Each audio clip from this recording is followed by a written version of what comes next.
If you had an opportunity to learn from the very best in your chosen field, the top-line experts, would you take advantage of that opportunity? I think most reasonable people would say yes. Well, if that's your feeling, then this video tip is for you. Hi, I'm Michael Davis of Speaking CPR.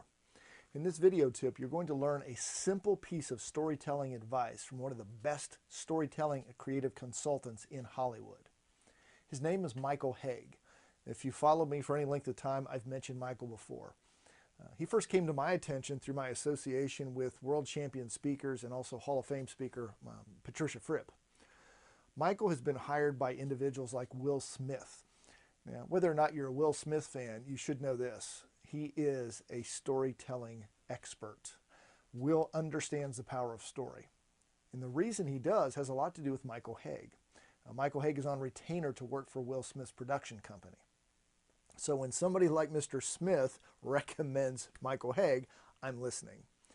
And a simple piece of advice that Michael Haig has is this. The purpose of story is to elicit emotion. That's it.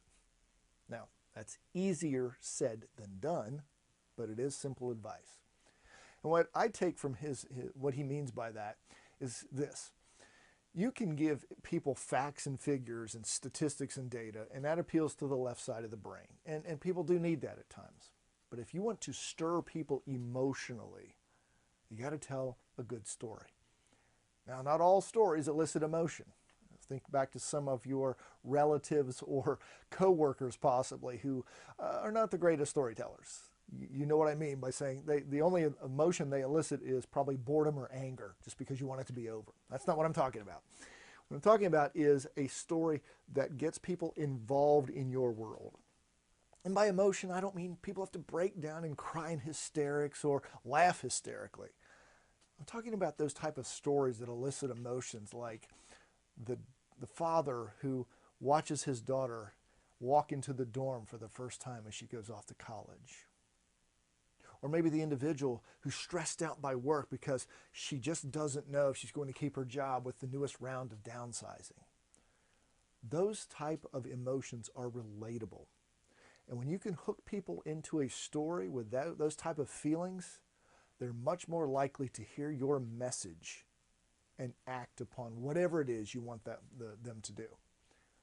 So as you go through your stories, ask not just yourself, but the people evaluating you, what type of emotion, if any, is my story eliciting? Your answers may surprise you. You may even find that you're getting a deeper emotional connection with another type of emotion you hadn't even anticipated. But the only way you're going to know is ask. So your tip for today is to go out, give your presentations, give your stories, get feedback, and find out specifically what emotions that you are drawing out of people. You'll find that when the emotions you want to elicit match what the audience is feeling, you're on your way to a terrific, memorable story that will impact lives. So get out there and tell your stories. Talk to you next time.